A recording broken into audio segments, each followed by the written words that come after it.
लोमेश जी कहते हैं कि तत्पश्चात ब्रह्मा जी की आज्ञा से हिमालय ने कन्यादान किया। माँ शिव और पार्वती का बड़ा भव्य विवाह हुआ। विवाह होने पर, पूर्ण होने पर ब्राह्मण आदि लोगों को खूब दान दक्षिणा मिली। वेद मंत्रों से समस्त दिशाएं गूंजित हो गईं। गिरिराज हिमालय के घर में स्त्रियों की बर आरती और गीत आदि पूरे सुनाए गए। भगवान शिव की महर्षि लोगों ने बड़ी अच्छी स्तुति करी। माँ पार्वती की स्तुति की जा रही है। अब भगवान शिव गंधमादन पर्वत के एकांत प्रदेश में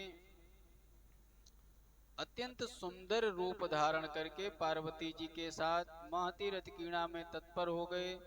और महान सूरतारंभ में जब देवों लोगों के लिए अनिष्टकारी और प्रलयकारी समय हुआ, तो भगवान शंकर के दुसाह वीर से समस्त चराचर जगत नष्ट होने लगा। ये देखकर ब्रह्मा जी विष्णु ने अग्निदेव का स्मरण किया और स्मरण करते ही अग्निदेव तत्काल आ पहुंचे। फिर दोनों की आज्ञा पाकर के अग्नि ने केसर के समान कांति का स्वरूप धारण करके, एक सन्यासी का रूप धारण करके शिव जी के भवन में प्रवेश किया। वहां आंगन में पहुंच गए और बोले, माँ हाथ ही मेरा पात्र है, मुझे इसमें भिक्षा दे दो। माता पार्वती ने अग्नि को भिक्षा के रूप में शिव जी का वीर ही दे दिया। इससे अग्नि ने उसे लेकर उनकी आंखों के सामने ही खा लिया। पार्वती जी क्रुद्ध हो चुकी और अग्नि को श्राप देते हुए बोली, अरे भिक्षुक, आज से तू सर्व भक्षी हो जाएगा। शंकर जी के इस वीर को तुझे सब ओर से बड़ी भारी पीड़ा प्राप्त होगी। अब अग्निदेव ने लोक कल्याणकारी भगवान शिव से कहा, हे महादेव, अब मुझे क्या करना चाहिए? कोई ऐसा उपाय बताइए जिससे हमारा कल्याण हो जाए। शिव ने कहा, हे अग्नि, तुम अपने शरीर में पड़े हुए मेरे तेज को स्त्री के गर्भ में स्थापित करो। ये सुनकर अग्नि ने कहा, भगवान आपका तेज दुसाह, इसे कोई प्राकृत स्त्री कैसे धारण कर सकती है? उसी समय नारद जी ने अग्निदेव से कहा, मेरी बात मानो। माघ मास में प्रातः स्नान करके शीत के कारण जो अत्यंत कष्ट पा रही हो और आग में तपने के लिए तुमको जो स्त्रियां दिखाई करें, उनके अंदर ये कण के रूप में तुम स्थापित कर देना। उधर माघ मास में उनका कहना मान करके अग्निदेव ने माघ मास में गंगा जी के तट पर ब्रह्म मुहूर्त में बैठकर और प्रचंड तेज से प्रज्वलित हो रहे अग्नि को देखकर, जो वहां 6 कृतिकाएं जल में नहाई और तुरंत नहा करके तापने लगी आकर के उस अग्नि को देख करके। तब अग्नि ने उसी समय वहां पर अपना वो नारद जी का बताया हुआ कार्य किया कि धुएं के द्वारा, और अरुंधति ने उस समय सभी कृतिकाओं को रोका था कि आप लोग स्नान करने न जाओ। इसीलिए बोला गया कहीं निवस्त स्नान नहीं करना चाहिए और तुरंत घाट आदि पे स्नान करके अग्नि नहीं तापनी चाहिए। अब जब कृतिकाएं अग्नि तापने लगी और जब तक वे आग तापती रही, तब तक शंकर जी के तेज के समस्त परमाणु रोमकूपों के द्वारा शरीर में स्थापित हो गए। तब अग्निदेव तेज से मुक्त हो पाए। फिर तो उनका स्वयं प्रज्वलित रूप शांत हो गया और शिव के प्रताप से वो समस्त कृतिकाएं गर्भवती हो गईं। और जब वे घर लौटी तो उनके पति महर्षियों ने उन्हें श्राप दे दिया कि ये तुम लोगों ने नरकगामी होने का कार्य किया है। अब महाराज आकाश में नक्षत्र जैसे भ्रमण करते हैं, उस समय भगवान शिव के तेज को हिमालय के शिखर पर उन कृतिकाओं ने अपने गर्भों को हिमालय के शिखर पर छोड़ दिया। और छोड़ने पर सहसा वो तबक जैसे सोना चमकता है, उस तरीके से वो हो गया। फिर वहां से वो गंगा जी में बह करके आ गया। गंगा जी ने बहता हुआ तेजोमय वीर सरकंडों के समूह में आ गया। वहां पर वह 6 मुख वाले बालकों के रूप में परिणित हो गया। तो पता लग रहा क्या कि सबसे पहले अग्नि ने धारण किया, अग्नि के बाद 6 कृतिकाओं ने धारण किया, कृतिकाओं के बाद वो एक वाहन हिमालय पर्वत पर गए, हिमालय पर्वत के बाद में वह पूर्ण गंगा जी के जल में पालित हुआ और विशाल काय 6 मुख वाला एक बालक के रूप में परिणित हुआ। इसका पता लगाने पर भागवत पुराण के अनुसार बहुत तेज तेज ये रो रहा था। ऋषियों ने देखा, नारद जी ने देखा जा करके। स्कंद पुराण के अनुसार कहते हैं कि इसका पता लगाने पर संपूर्ण देवताओं को बड़ी प्रसन्नता हुई कि ये शिव जी का अंश है। नारद जी ने आकर के शिव और पार्वती को ही इस बालक के समाचार को बताया। ये सुनकर के देवता, ऋषि, मुनि सभी लोग बड़े प्रसन्न हुए, गंगा जी के तट पर आए और गंगा पुत्र को देखने के लिए वहां आ गए। तो ये गंगा जी के भी पुत्र माने जाते हैं, कृतिक 6 माताओं के द्वारा पोषित हैं, इसलिए कार्तिक, खटमुख और पार्वती के साथ शंकर जी भी वृष आरूढ़ होकर के इंद्र आदि देवताओं को साथ में लेकर के कार्तिकेय जी को अभी तक यहाँ पर स्कंद पुराण में गंगा पुत्र के नाम से संबोधित किया गया है। उस महान तेज को दिखाया गया जो तीनों लोकों में व्याप्त था और उस तेजस्वी गंगा कुमार को देखकर सभी देवताओं ने उनकी वंदना करी। इतने में ही शंकर जी आ गए और पार्वती के साथ शीघ्र वृषभ की पीठ से उतर करके अपने पुत्र को देखा। देखते ही पार्वती वात्सल्य प्रेम में मग्न हो गईं और मातृत्व भाव की धारा उनके अंदर बहने लगी और कुमार को छाती से लगा करके अपना दूध पिलाने लगी। उसी समय संपूर्ण देवताओं और देवांगनाओं को आनंदित करने वाली पार्वती जी ने आरती की। उनकी जय जयकार से आकाश मंडल गूंज उठा। पुत्रवानों में श्रेष्ठ भगवान शंकर भी उस महातेजस्वी कुमार को अपनी गोद में बिठा करके सुशोभित हो रहे थे। इस प्रकार कुमार को गोद में लेकर भगवान रुद्र ने इंद्रादि देवताओं से कहा, हे देवताओं, यह पुत्र परम प्रतापी है। इस समय मेरे इस पुत्र से तुम्हें कौन सा काम लेना है, बतलाओ। तब संपूर्ण देवताओं ने कहा, महाराज, जिसके लिए इतने दिन से हम लोग इंतजार कर रहे थे, परेशान थे, बस वही एक काम है, तारकासुर से मुक्ति दिला दीजिए हमें। भगवान शिव की आज्ञा से बालक ने समस्त आशीर्वाद दिया कि समस्त बलिष्ठ हो गए और देवताओं के सेनापति बनाए गए। भगवान शिव की आज्ञा से सभी देवगण कार्तिकेय को आगे चल करके युद्ध के लिए भेज देते हैं और कहते हैं, हे कुमार, यही इसलिए बोला, वो छोटा सा था बच्चा ना, तो इसीलिए उनका कुमार भी एक नाम पड़ा। तो शिव जी ने क्या नाम लिया, कुमार। कहा, हे कुमार, तुम युद्ध के लिए जाओ, तुम सब तरीके से विजयी होगे, मेरी समस्त शक्तियां तुम्हारे। हाँ, छोटे से, तभी तो उसने आशीर्वाद भी तो मांगा था कि हम बालक के हाथों मारे जाएं।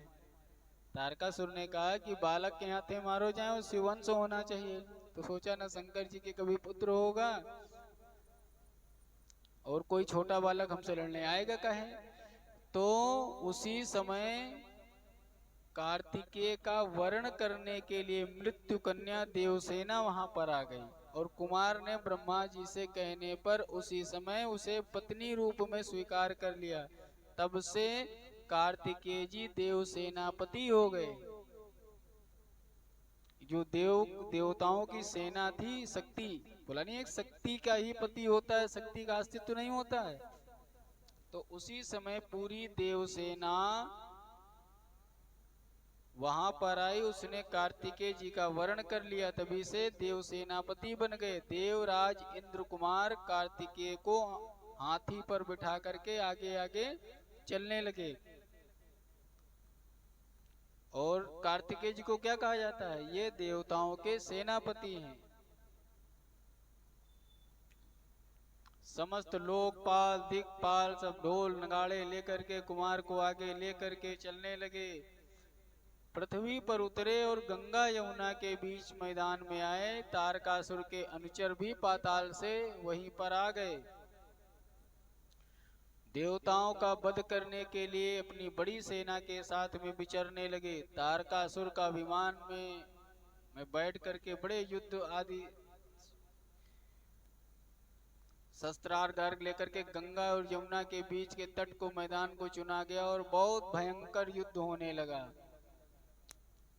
बलशाली देवताओं असुरों में घमासान युद्ध होने लगा। खून की नदियां बहने लगी। बड़े बड़े वृक्षों की भांति रण स्थल में बड़े बड़े धड़ गिरने लगे। तारकासुर ने अपनी बड़ी भारी सेना शक्ति देवराज पर चलाई। इंद्र घायल होकर के अपने वाहन ऐरावत से पृथ्वी पर गिर पड़े। उसी समय युद्ध कला प्रवीण कितने ही देवता असुरों से हार गए। कितनों के प्राण प्रयाण कर गए, कितने युद्ध छोड़ करके भाग गए। इस प्रकार देवताओं को तहस नहस होता देख महातेजस्वी मुचकुंद तारकासुर से युद्ध करने लगे। मुचकुंद बड़े बलवान थे। मुचकुंद कौन थे? जो कृष्णावतार में जब यहीं से युद्ध जब शांत होता है तो कहते हम जा रहे हैं सोने, बहुत थक गए हैं, क्योंकि कितने साल तो लड़ा किए हैं। मुचकुंद जी ही तो सेनापति का जो है, तो इन्हीं का पुत्र भी बहुत वीर बलशाली था। तो इंद्र ने कहा कि मुचकुंद जी थैंक यू भाई, आपने हमारा युद्ध बड़ा लड़ा। तो कहना थैंक यू कुछ नहीं, हम जा रहे हैं सोने, और ऐसा करो कोई हमको जगाए ना, हम बहुत थके हुए हैं युगों से।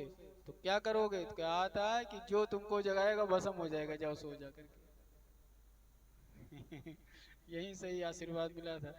तब नारद जी की बात सुनकर मुचकुंद के साथ सभी देवता युद्ध से विरत हो गए। तब वीरभद्र ने त्रिशूल से तारकासुर पर वार किया। जो भी तारकासुर के समक्ष जाता था वो हार को ही प्राप्त होता था। अब उसी समय कुमार कार्तिकेय वीरभद्र के सामने आ गए। कहने लगे हे महामते तुम रुको, इसको मैं देखता हूँ। ऐसा कह करके रणभूमि में सिंहनाद किया। आकाश में बड़े बड़े देवता उनकी जय जयकार करने लगे। तदंतर वीरवर कार्तिकेय ने बहुत बड़ी शक्ति से तारकासुर का वध कर दिया। उस समय तारकासुर और स्वामी कार्तिकेय में बड़ा भयंकर युद्ध हुआ था। बड़े देवता और असुर दोनों लोग शस्त्र रख दिए थे। सिर्फ क्या कर रहे थे? दो लोगों का युद्ध हो रहा था। खाली मेन नायक लड़ रहे थे और पूरी सेना देख रही थी। दूसरा कौन सा युद्ध था? पहला समझो, दूसरा समझो नहीं। जब राम और रावण का निर्णायक युद्ध हो रहा था तो उस समय कोई युद्ध नहीं कर रहा था। इतना पराक्रमी युद्ध हुआ था कि रावण क्या युद्ध कौशल देख रहे थे, उनकी काट भगवान देख रहे थे। जब भगवान इधर से वार करते थे तो रावण का कौशल देखने को तो बनता था। तो दोनों तरफ की सेनाएं गदा बंदर उंदर रख के चुपचाप वैसे खाली आसमान में देख, क्योंकि उस समय वो युद्ध नीचे नहीं हो रहा था, वो अंतरिक्ष में युद्ध हो रहा था। तभी तो मातली रथ चला रहे थे। इंद्र का रथ आया था स्वर्ग से लड़ने के लिए। जिस रथ पर बैठ करके, वही रथ दिव्य है, महाराज बाली को मिला हुआ था कि उस पे बैठ जाओगे जो है बड़ा, उस पे बैठने वाला कोई हारेगा ही नहीं। और वो मन की इच्छा से चलता था। जैसे हम चल रहे हैं यार लड़ा ना जाए, रुक जाए तो रुक जाए, अरे यार ये हमको पकड़ लेगा, हम और तेज भाग जाएं। तो मन की स्पीड से चलने वाला मातली जो था वो चलाता था। यहाँ पर दोनों सेनाएं बैठ करके युद्ध देख रही थी। तारकासुर का वध अवश्य हो जाएगा।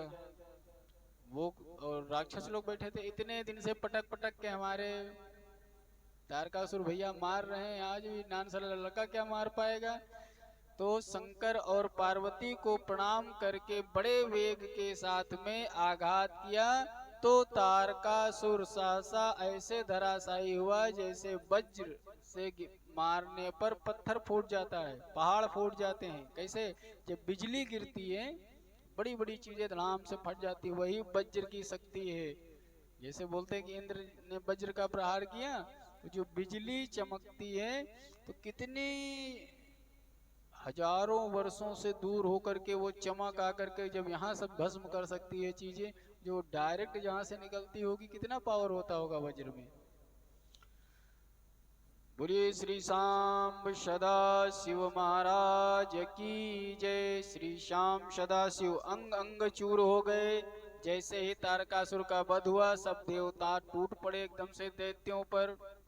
सब ने दैत्यों का वध कर दिया, कुछ मारे गए कुछ भाग गए। कार्तिकेय भगवान की स्तुति होने लगी। उसी समय शंकर और पार्वती जी आए, गोदी में ले लिया। अरे मेरा भैया कितना बढ़िया, देखो पूरा युद्ध जीत गया, बड़ा गोदी में लेकर के। उस समय शिव पार्वती ने कार्तिक को गोद मिली, देवताओं ने उनकी आरती करी और वेद मंत्रों के साथ में उच्चारण होता है। जो कोई भी कुमार कार्तिकेय के इस तारकासुर वध नामक चरित्र का पाठ करता है या श्रवण करता है, कहते हैं उसके समस्त पाप नष्ट हो जाते हैं, इसमें कोई संदेह नहीं है। कार्तिकेय द्वारा पर्वतों को वरदान दिया गया। महाराज श्वेत की कथा आती है। एक दिन की बात है कि राजा श्वेत शिवालय में बैठे हुए थे, भगवान शंकर की आराधना में दत्त चित्त से थे। उसी समय यमराज ने आकर के विचार किया कि इनकी आयु यहाँ पर पूरी हो गई है, और देवता दूत को भेजा कि जाओ राजा को ले आओ। यमदूत राजा श्वेतकेतु को लेने शिव मंदिर में आए। राजा श्वेत ने शिव आराधन में अपना पूरा ध्यान लगा दिया और भोलेनाथ का जप करने लगे। वे ये जो जितने यमदूत थे वे काल पास लिए थे और शिव मंदिर के बाहर खड़े हुए थे। भगवान के मंदिर में भक्त को उठाने की क्षमता उनकी नहीं बन पा रही थी। अब यमदूतों ने देखा कि राजा तो गहरी समाधि लगाए शिव के विग्रह के पास में विराजमान है। अब यमदूतों के मन में बड़ी हलचल हुई और चित्रलिखित क्या होता है? जैसे फोटो बने कि खड़े हैं, लिख लो बाहर, तब बताएंगे ना अंदर जा रहे हैं ना बाहर आ रहे हैं। यमदूत धर्मराज की आज्ञा पालन करने में समर्थ ही नहीं हो पा रहे हैं, अंदर जाने की हिम्मत नहीं या पैर बढ़ नहीं पा रहे हैं। ये सब जान करके कि क्या हो रहा है तो वो स्वयं ही वहां आ गए। कौन? यमराज। कि देखें क्या हो गया है। अब उनको ले जाने के लिए अपना यमदंड ऊपर उठाया, पांस डालनी चाहिए। उन्होंने देखा महाबाहु श्वेत भगवान शिव की उपासना करते हुए उन्हीं की चिंतन में लीन है, और इस रूप को देखकर यमराज भी उसी जगह स्तंभित हो गए, वैसे ही हाथ उठाए चित्रलिखित से हो गए। यमराज को भी राजा श्वेत को ले जाने में कोई सफलता नहीं मिली, और उनको अछम जानकर प्रजा का विनाश करने वाला काल भी वहां करके तत्काल खड़ा हो गया कि हम स्वयं लेके आएंगे। उन्होंने भी शिव पूजा में लीन राजा को देखा। तत्पश्चात यमराज से पूछा, क्या कारण है भाई कि आयु समाप्त होने के बाद भी तुम इसको नहीं ले जा पा रहे हो या लेकर नहीं आए?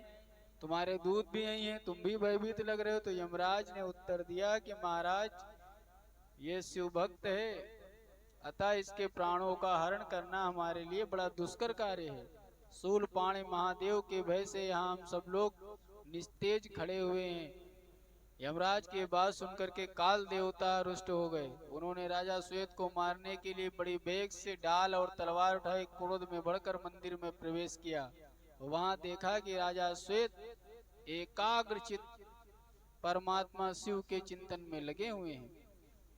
उन्हें इस प्रकार देखकर काल देवता अहंकारवश ज्यों ही उनके पास उद्यत हुए, त्यों ही भक्तों पर करुणा करने वाले भगवान शंकर ने अपने राजा श्वेत की रक्षा करते हुए अपना तीसरा नेत्र खोल करके काल की ओर देखा, और काल देखते ही देखते हर हर महादेव स्वाहा हो गया।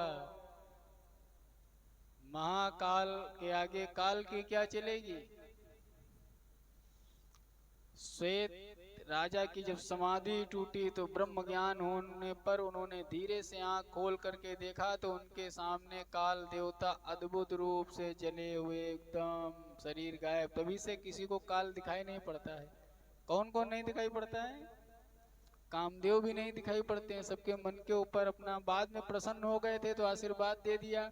माता पार्वती ने मनाया कि भाई विवाह आदि सब हो जाएगा। रति आई थी, रो रही थी, तो रति की विनती सुन करके भोलेनाथ प्रसन्न हो गए। कहने लगे आज से तेरा पति अनंग मतलब इसका शरीर अंग नहीं होगा, लेकिन ये सब पे अपना वैसे ही प्रभाव डालेगा और शरीर प्राप्त करने के लिए कृष्णावतार तक इनको प्रतीक्षा करनी पड़ेगी।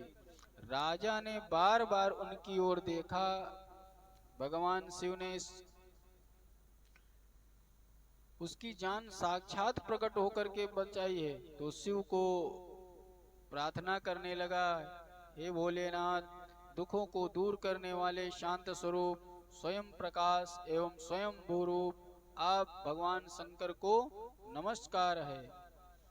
हे जगदीश, आप ही सबके रक्षक हैं। आप ही जगत के पिता, माता, सखा, बंधु, स्वजन, स्वामी तथा ईश्वर हैं।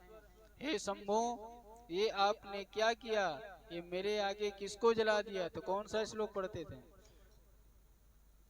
त्वमेव माता च पिता त्वमेवा, त्वमेव बंधु च सखा त्वमेवा, त्वमेव विद्या द्रविणं त्वमेवा, त्वमेव सर्वं मम देवो देवा।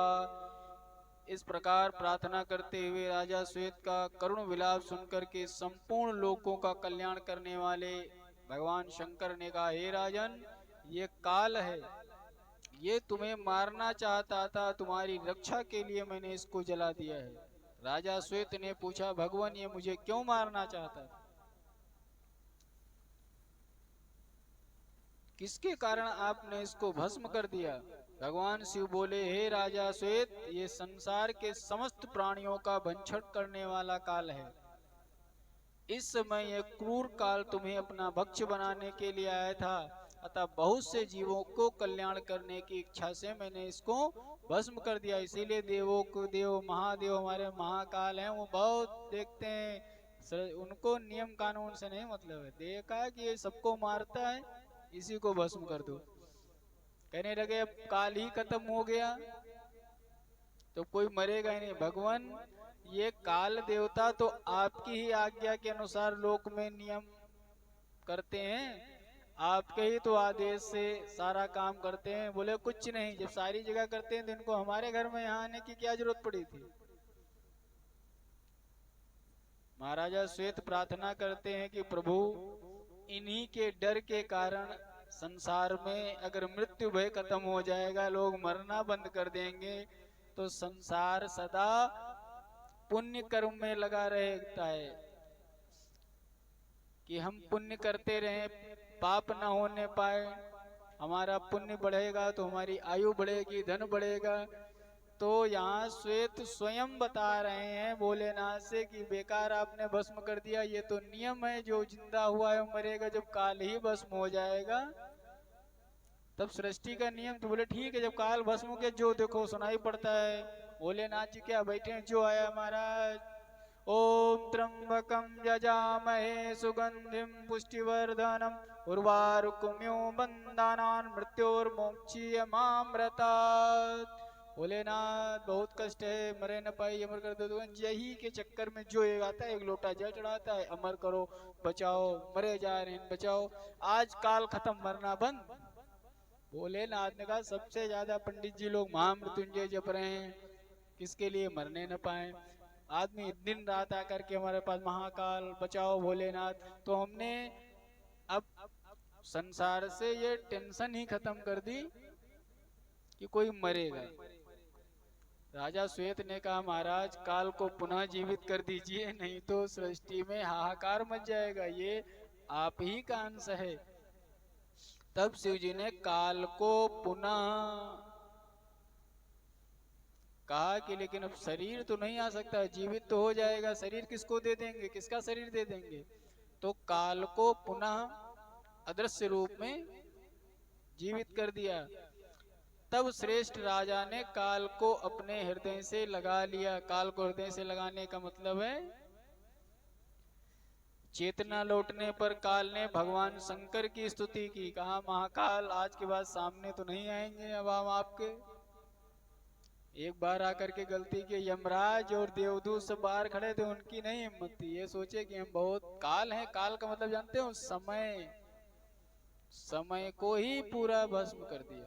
और जब समय ही नष्ट हो जाएगा तो फिर सृष्टि कैसे चलेगी। काल चक्र खत्म, जो जैसे वैसे बैठे रहो। भोलेनाथ तो क्या है, कब से आदि अनादि आंख मूंद लिए सीताराम सीताराम जपा करते हैं, चाहे जे सृष्टि आवे चाहे बने। तो उन्होंने कहा टाइम खत्म, जैसे मिल गए 100 साल तुमको जीना है, तुमको 50 साल जीना है, तुमको 200 साल जीना है। तो भोलेनाथ ने कहा टाइम मैनेजमेंट खत्म, जिसको जितने दिन मन हो जीते रहो। तब श्वेत ने कहा नहीं महाराज ये बात गलत है।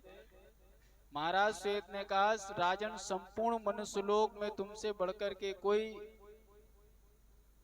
पुरुष नहीं है, क्योंकि तुमने तीनों लोकों के लिए अजय मुझ काल पर भी विजय प्राप्त कर ली।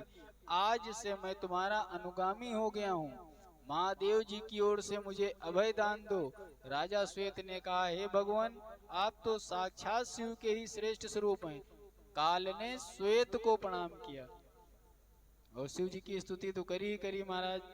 राजा श्वेत ने कहा आप साक्षात शिव के ही श्रेष्ठ स्वरूप हैं, तो आज भगवान ने अपने भक्त को बचाने के लिए लीला करी कि अपने ही स्वरूप को भस्म कर दिया। अब आप सबको नियंत्रण करने वाले हैं, इसलिए आप मेरे भी परम पूजनीय हैं। संपूर्ण संसार में आपसे ही भय मानने के कारण विविध प्रकार के भावों में लोग लगे रहते हैं। अगर काल का भय नष्ट हो जाएगा तो सृष्टि का संचालन नहीं हो पाएगा। इस प्रकार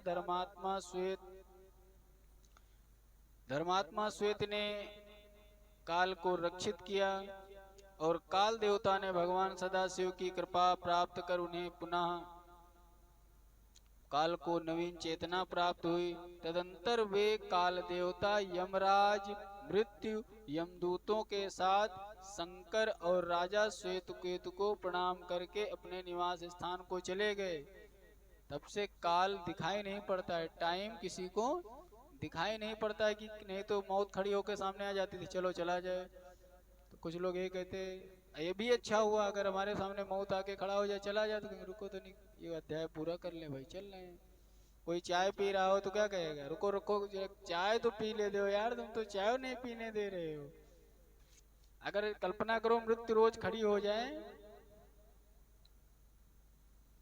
आओ चला जाए, तुम्हारा टाइम हो गया है, 20 तो बहाने बताएंगे। अच्छा मुंह से बहुत लोग मांगा करते हैं, हे भगवान हमने मौत नहीं हो जात, हम तो मर जेते ठीक रहे जिंदगी से। वो नारद जी वाले 5 डिमांड वाले सुने थे। एक बूढ़ा माता थी, उनकी बहुरिया उनको बहुत मारती थी, जली कटी सुनाती थी, रोटियां चोकरक बना देती थी, पानी नारियल के खप्पर में देती थी, और कहे जाओ जंगल से लकड़ी बीन के लेके आओ। अगर जिस दिन बूढ़ा माता अपनी सहेली में बैठ के कहीं बतिया पड़ जाए, लकड़ी थोड़ी लेके आवे, अगर 15 रोटी बनेगी, उसके बाद 16, 17, 18, 19 रोटी का जब नंबर आएगा तब बूढ़ा माता का नंबर आएगा। कैसे 5 अपनी, 5 पति की, 5 बच्चों की। फिर जब बढ़ेंगी तब बूढ़ा माता का नंबर आएगा। तो कोनो दिन 2 बढ़े, उतनी देर में लकड़ी 15 रोटी बनाने के लिए कम से कम एक बोझ तो लकड़ी लगनी चाहिए, 4-5 किलो। तो एक दिन जब दिलाए जैसे खाना कम मिले, हे भोलेनाथ, हे का बोलत, हे देव हमका उठा लेती हूँ। भोलेनाथ कहाँ उठाने आते हैं, देव कहती है, हे देव हमका उठा लेती हूँ। नारद जी के पास पड़े हुए थे भगवान विष्णु के 5 ठो वैकुंठ लोक के, जिसको ले आओगे सोचे ये देखो बेचारी बड़ी परेशान है, इसको लाओ लिए चले। कहे माता तुम सब छोड़ो, चलो तुमको हम बैकुंठ ले चलेंगे। को आओ भैया, हम नारद हैं, भगवान विष्णु के भक्त हैं, चलो तुमको बैकुंठ लेके चल रहे हैं, और चला जाए। कहे बाबा तुम्हारे दिन के रोजे सब घुमा कर थी जंगले में मिल गए हो, ये बोझ उठवाओ, आज दिन हमारे ज्यादा हो गए, कल रोटी रहे कम, तो आज हम लकड़ी बढ़ा लें। तो कहीं अरे तुम रोज मरी जाती, चलो स्वर्ग में आराम करना, बैकुंठ न जाओ, स्वर्ग तक छोड़ देंगे। भारम जाए सड़क, भारम जाए बैकुंठ, उठवाए तो लकड़ी, घर में लड़का बहुरिया पोता सब भूखन मरी है, तुम बताओ तो बैकुंठ जाना है। तो नारद भगवान फाड़ के पास दिए भाई। तो यहाँ से कोई जाने वाला एक नाली का कीड़ा जो है जा रहा था, ये सफाई हुई किसी ने, सफाई कर्मी ने, तो जो नाली का कीचड़ निकलता है तो देखा होगा पूंछ वाले सफेद सफेद कीड़ा होते हैं, देखा है नाली के कीड़े, देखा है आंख में लगाने वाला, जैसे ट्यूब पहले आता था गल्ले वाला, वैसे ही होता है, पीछे एक पूंछ होती है बढ़िया गोल गोल सा होता है। तो जल्दी जल्दी ऐसे कि वो चल नहीं पाता है, वो जानते हो क्या करता है, आगे सिकुड़ता है, फिर पूंछ अंदर घुसेड़ता है, सिकुड़ सिकुड़ के चल रहा था। तो वहीं से एक महर्षि निकले, वो इतनी जल्दी जल्दी सड़क क्रॉस कर रहा था, तो उस कीड़े के बाद में उसको मानव शरीर मिलना था, जैसे वो शरीर खत्म होता वैसे उसको मनुष्य का शरीर मिल जाता है। तो महर्षि ने देखा कि ये तो इसका बड़ा बढ़िया अगली योनि है, तो टिक टिक टिक टिक टिक टिक निकल रहा था। तो महर्षि ने पूछा कहाँ जा रहा रे दौड़ते हुए? तो अब मैं बाद में बात करना गुरुजी, जल्दी चले, बैलगाड़ी की आवाज सुनाई पड़ रही है, एक बैलगाड़ी आ रही, जल्दी से हमको सड़क पार करके उस तरफ गड्ढे में गिरना है जा करके। कहीं को कहीं इधर का सूख सफाई हो चुकी है, ये सूख जाएगा 2-4 दिन में, इसलिए हम बड़ी वाली नाली की तरफ जा रहे हैं। तो कह रहे हैं अरे मर जाओ, बैलगाड़ी निकलेगी, मर जाना अभी। अरे बाबा तुमका जाना हो जाओ, तुमने खड़ाऊ की आवाज सुन के तो हम रुक गए हैं कि तुम्हारा पैर न पड़ जाए, और भी बैलगाड़ी आ रही है उसके नीचे हम दब जाएंगे, तुम जाओ। तो कह रहे हैं मर जाओ, इसके बाद तुमको बहुत अच्छी योनि मिलेगी। अरे योनि वोनी छोड़ो, धूप बहुत तेज लग रही, पूरी खाल जली जा रही, तुम अपना काम करो जा करके। तो महात्मा सोचे जितनी देर समय का लकड़ी लिए उठाए, थोड़ी देर और डंगा दिए, आए गए नाली में, पड़े रहो सारे, तुम नाली कीड़ा नालिन के लायक रही हो। तो ऐसे ही अगर हम लोगों से कोई कितना भी कहे कि यार छोड़ो ये सब चीजें, शरीर छोड़ दो, तुम्हारा स्वर्ग में बढ़िया टिकट रखा है, बैकुंठ चलो, यहाँ से चलो, तो बैकुंठ में भले हमारे लिए राजयोग रखा हो, लेकिन भैया बड़ी मुश्किल से मिले हैं, पता नहीं बैकुंठ तो पक्का नहीं, जो मिला यो छोड़ा ले हो, कोई जाए वाएगा नहीं। पूरी कथा हो रही थी, एक जगह पूरी कथा हो रही थी, बड़े सिद्ध महात्मा सुना रहे थे, उन्होंने कहा कि ऐसा करो, हम पूरा पुण्य लगाए दे रहे हैं, और बड़ा सोच समझ के हाथ उठाना, आज जो भी यहाँ कथा में हाथ उठाएगा रात में तत्काल बैकुंठ को जाएगा, गारंटी मेरी है कि उसको बैकुंठ ही मिलेगा, वरना मैं सुबह प्राण त्याग दूंगा। इतनी गारंटी से महात्मा ने कहा उठाओ हाथ, कौन कौन आज बैकुंठ चलेगा रात में, लेकिन सुबह उसको देखने नहीं मिलेगी। महाराज एक बंदे ने हाथ नहीं उठाया, और एक बूढ़ा माता ऐसे ऐसे ऐसे पल्लो सरकावे लगी, तो पंडित जी समझे कम से कम पूरी 7 दिन की कथा में एक माता तो मिली। कहीं माता तुम चलियो, कहीं कुछ न पल्लू सरक रहा है, तो ना सरकार हमका कहाँ जाएंगे। तो कोई भी जाने के लिए ये माया है, इसी को बोलते हैं भगवान की माया। माया बड़ी विचित्र है।